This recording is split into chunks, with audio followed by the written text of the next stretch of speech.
예, 소문만 무성하던 문학의 블랙리스트의 존재가 유진용 전 문화부 장관에 의해서 실체로 확인이 됐습니다. 특검도 역시 명단을 확보했고요. 김기춘 당시 청와대 비서실장하고 조윤선 당시 정무수석을 압수수색했죠. 이제 문학의 블랙리스트는 의혹이 아닌 실제가 된 겁니다. 자그마치 9,473명이 넘는 이름이 빼곡히 적힌 A4 용지. 이 명단을 보면요. 배우 송강호, 김혜수, 정우성 이런 이름도 보이고요. 문학의 대원로들의 이름도 눈에 띕니다. 그 가운데 한 명이 바로 연극계의 원로 손숙 선생입니다. 연극 배우 손숙 선생 오늘 첫 순서로 직접 만나보죠. 손숙 선생님 안녕하세요. 네, 안녕하십니까. 네. 블랙리스트에 이름이 적힌 거는 직접 확인하셨어요? 저는 정말 설마 했어요. 설마. 나는 그냥 누가 일베나 이런 쪽에서 만든 거 아닌가 그런 생각을 했거든요. 그냥 루머고 뭐가 조작돼서 그냥 돌아다니는 거 아닌가? 예. 설마 하고. 네. 그리고 9천 몇백 명이라고 그러니까 아니 그러면 문학의 사람들을 다 적으로 만들려고 그러나 그건 아니지 않나. 그런 생각을 저는 계속 했었는데 좀 황당하네요. 황당하세요. 근데 그 명단, 눈으로 확인한 그 명단, 설마 이게 조작이겠지 했던 그 명단이 사실이란 얘기 듣고는 느낌이 어떠셨어요? 어떻게 이럴 수가 있나. 지금 이 시대에 정말 다들 미쳤나. 예, 정말 미친 사람들 아닌가 그런 생각도 들고 창피하기도 하고. 예, 굉장히 좀 부끄럽고 창피해요. 왜 창피하세요? 나라가 이렇다는 게. 우리나라가 이렇다는 게. 저는 이런 정도인 줄은 몰랐거든요. 이게 나라인가. 예. 우린 뭐라고 살았나 그런 생각도 들었고. 좀 착잡하네요. 명단이 있고 없고 문제가 아니라 이게 실제 존재한다는 게 정말 너무 놀랍고 너무 그렇습니다. 차라리 그냥 소문이었으면 헛소문이었으면 하셨던 거죠? 계속 소문이라고 생각했어요. 그리고 그냥 그리고 어떻게 9천 몇백 명이면 10,000명 가까이 되는 사람들을 갖다가 그러니까요. 그렇게 만들어내나. 저는 처음에 그래서 그렇게 할 일들이 없을까. 그렇게 얘기를 했어요. 아닐 거라고. 그렇게 할 일들이 없어 나라에서 설마 그 윗사람들이 이렇게 하겠어? 그러니까. 네. 그 명단 옆에 근거로 만들었는지 그것도 궁금하고. 네. 근거가 있답니다. 그 명단 옆에 근거를 적어놨는데. 네네. 손숙 선생님은 문재인 지지자기 때문에 안 된다라고 적혀 있었답니다. 그렇대요. 문재인 지지자세요? 이게 미안하네. 정말 미안하네. 제가 왜냐하면 제가 그땐 방송을 하고 있었기 때문에. 저희 CBS 방송하셨죠? 예. 예를 들어서 누가 좀 도와달라 이래도 저는 정말 단호히 거절했거든요. 전 방송 중이라 못합니다. 심지어는 무슨 제가 박근혜 캠프에 들어간다는 뉴스까지 뜬 적이 있어요. 맞아요. 저도 기억합니다. 예, 너무 황당해서 아니라고 이제 물론 했지만 라디오 방송을 하고 있기 때문에 저는 가능한 대로 정말 어느 쪽 휩쓸리지 않고 그러려고 애를 썼기 때문에 그게 그냥 명단 올라갈 줄 알았으면 좀 도와드릴 걸. 차라리. 너무 죄송하네. 그런 생각이 들 정도. 그러니까 저도 기억합니다. 그때 손숙 선생님을. 그렇죠. 여기저기서 대선 때 도와달라고 했지만 유명인이니까. 그리고 워낙 아는 분이 여야 막론하고 많으니까. 근데 그거 다 거절하시고 중립 지키셨잖아요. 예, 그랬는데 그걸로 리스트를 만들어갖고 어떤 불이익을 주려고 생각했다. 이건 도대체 어느 시절에 무슨 조선 시대도 이런 일이 있었나요? 조선 시대에도 없었을 것 같습니다. 유신 때도 이런 게 있었나? 참 황당합니다. 그 명단에 이름 올라있는 유명 문화인들이요. 아주 대중적인 스타들 이름도 많이 보여요. 송강호, 김혜수, 박해일, 김태우, 이건 배우고, 영화배우 박찬욱, 김지훈. 문화예술계에서는 거기 안 올라가면 창피하다 이런 얘기까지 있어요. 9천 몇백 명이 올라갔는데 거기 이름 없으면 우린 뭐 한 거냐. 안 올라간 게 창피하단 말이 돌 정도. 창피하다 막 그런 사람들도 봤어요. 세상에. 그럼요 선생님. 정말 그렇잖아요. 그렇게 많이 올라가는데. 거기 이름이 안 올라가면. 여기 지금 언론계 이름도 쭉 보이는데 여기 안 올라가도 지금 창피할 판이에요. 언론계에서. 김현정 씨도 올라갔으면. 올라갔겠죠. 올라갔겠지 뭐. 근데 다 그렇게 다 해서 뭐 하려고 그랬을까요? 그러니까요. 왜 그런 짓을 했을까요? 이제서야 우리가 이렇게 뭐 웃으면서 공개적으로 말할 수 있지만 그러니까. 사실은 지난 4년 동안 말 못할 일들이 문화계에서 많았죠. 많았어요. 많았어요. 예. 예를 들면 어떤 게 기억나세요 지금? 우리 그 연희단 그룹의 이윤택 선생이 예. 그래서 굉장히 연극을 열심히 하고 제가 전혀 정치적인 분이 아니에요. 연출가 이윤택 선생. 예, 정말 연극밖에 모르는 사람인데 예. 근데 그분이 아마 문재인 후보랑 그 고등학교 동창인가 그런 걸로 알고 있어요. 맞습니다. 그래서 그 선거 때 하루 부탁을 하니까 잠깐 무슨 지지 연설을 한 적이 있어요. TV에 찬조 연설한 적이 한 번 있어요. 네, 연설문을 봤는데 정말 정치 얘기는 한마디도 없었거든요. 그랬는데 그 이후로 지금 이 4년 동안에 모든 지원이 다 끊긴 거. 예, 예. 당연히 받아야 될 지원금. 그러니까 정말 치사하고 창피한 게 돈 가지고 예술인들을 갖다가 길들이려고 했다는 거는 그렇죠. 정말 말이 안 되죠. 황당하고. 또. 길이 들여집니까? 예술인들이? 그러니까요.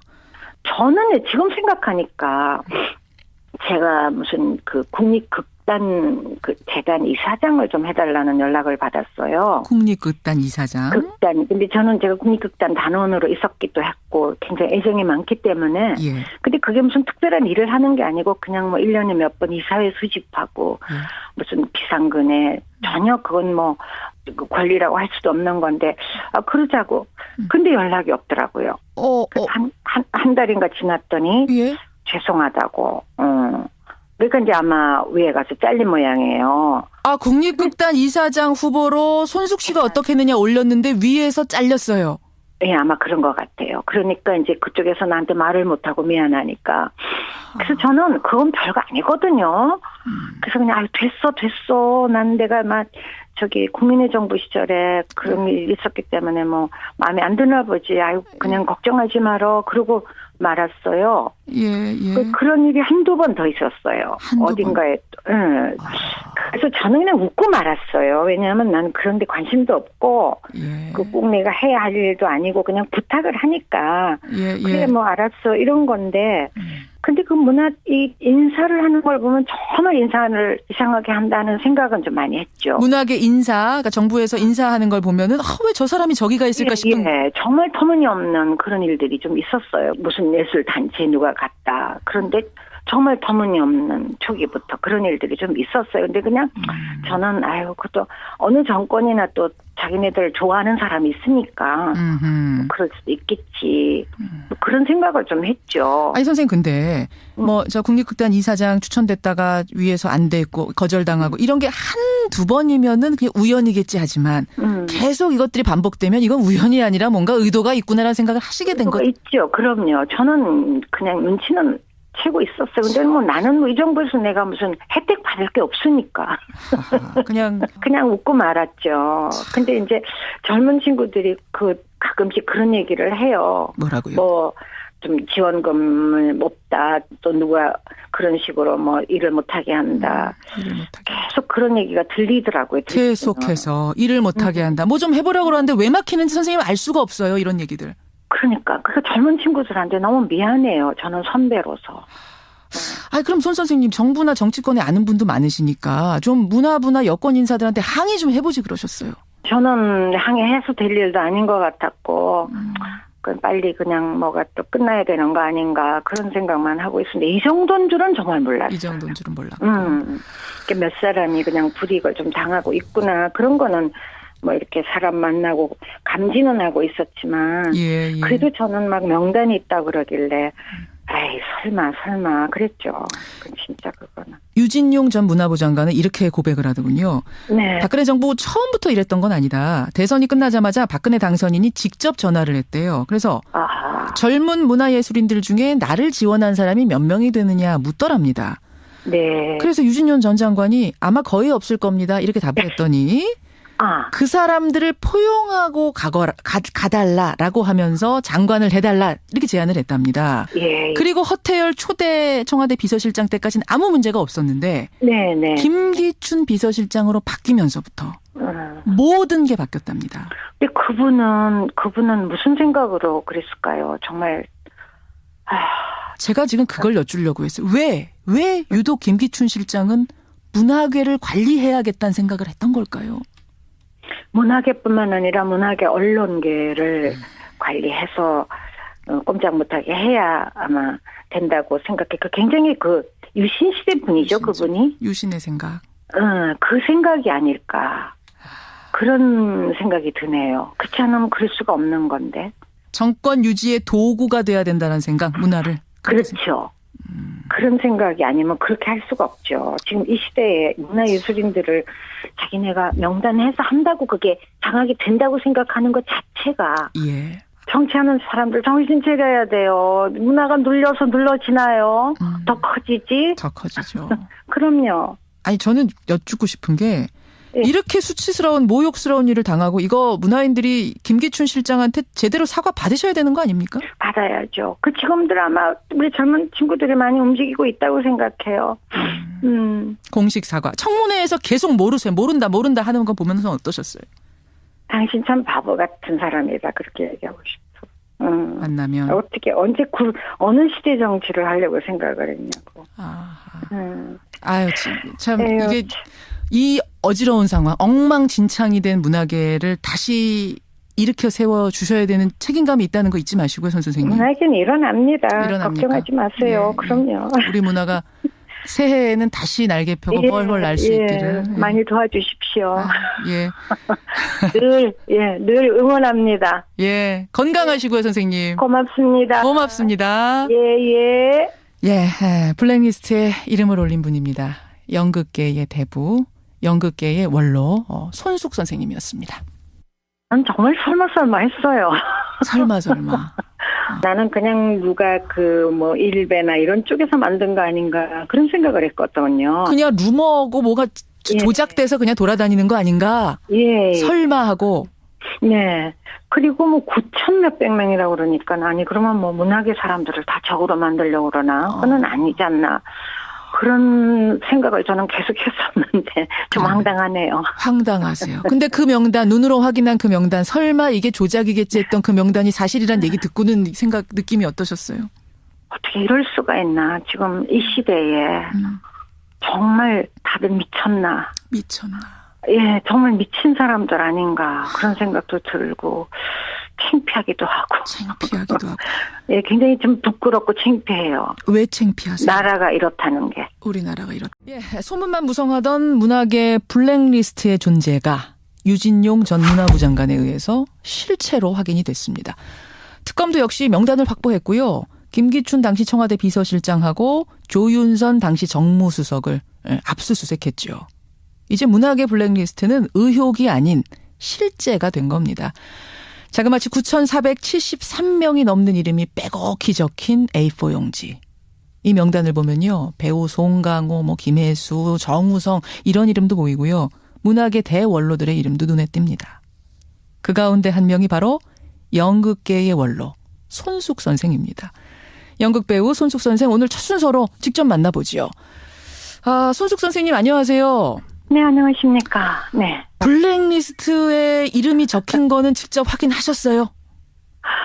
저는 네. 근거가 있답니다. 그 명단 옆에 근거를 적어놨는데 네네. 손숙 선생님은 문재인 지지자기 때문에 안 된다라고 적혀 있었답니다. 그렇대요. 문재인 지지자세요? 이게 미안하네. 정말 미안하네. 제가 왜냐하면 제가 그땐 방송을 하고 있었기 때문에. 저희 CBS 방송하셨죠? 예. 예를 들어서 누가 좀 도와달라 이래도 저는 정말 단호히 거절했거든요. 전 방송 중이라 못합니다. 심지어는 무슨 제가 박근혜 캠프에 들어간다는 뉴스까지 뜬 적이 있어요. 맞아요. 저도 기억합니다. 예, 너무 황당해서 아니라고 이제 물론 했지만 라디오 방송을 하고 있기 때문에 저는 가능한 대로 정말 어느 쪽 휩쓸리지 않고 그러려고. 저는 이런 정도인 줄은 몰랐거든요. 이게 내게 나란가. 우린 뭐라고 살았나 그런 생각도 들었고. 좀 착잡하네요. 명단이 있고 없고 문제가 아니라 이게 실제 존재한다는 게 정말 너무 놀랍고 너무 그렇습니다. 차라리 그냥 소문이었으면, 헛소문이었으면 하셨던 거죠? 계속 소문이라고 생각했어요. 그리고 그냥 그리고 어떻게 9천 몇백 명이면 10,000명 가까이 되는 사람들을 갖다가 그러니까요. 그렇게 만들어내나. 저는 처음에 그래서 에이 그렇게 할 일들이 없을까. 그렇게 얘기를 했어요. 아닐 거라고. 그렇게 할 일들이 없어 나라에서. 설마 그 윗사람들이 이렇게 하겠어? 그러니까. 그 명단 옆에 근거로 만들었는지 그것도 궁금하고. 애를 썼기 때문에 그게 그냥 명단 올라갈 줄 알았으면 좀 도와드릴 걸. 차라리. 너무 죄송하네. 그런 생각이 들 정도. 그러니까 저도 기억합니다. 그때 손숙 선생님을. 그렇죠. 여기저기서 대선 때 도와달라고 했지만 유명인이니까. 그리고 워낙 뭐 아는 분이 여야 막론하고 많으니까. 근데 그거 다 거절하시고 중립지키셨잖아요. 그랬는데 그걸로 리스트를 만들어갖고 어떤 뭐 불이익을 주려고 생각했다. 이건 도대체 어느 시절에 무슨 조선 시대도 이런 일이 있었나요? 조선 시대에도 없었을 것 같습니다. 유신 때도 이런 게 있었나? 참 황당합니다. 그 명단에 이름 올라있는 유명 문화인들이요. 아주 대중적인 스타들 이름도 많이 보여요. 뭐 송강호, 김혜수, 박해일, 김태우, 이건 배우고, 영화배우 박찬욱, 김지훈. 문화예술계에서는 거기 안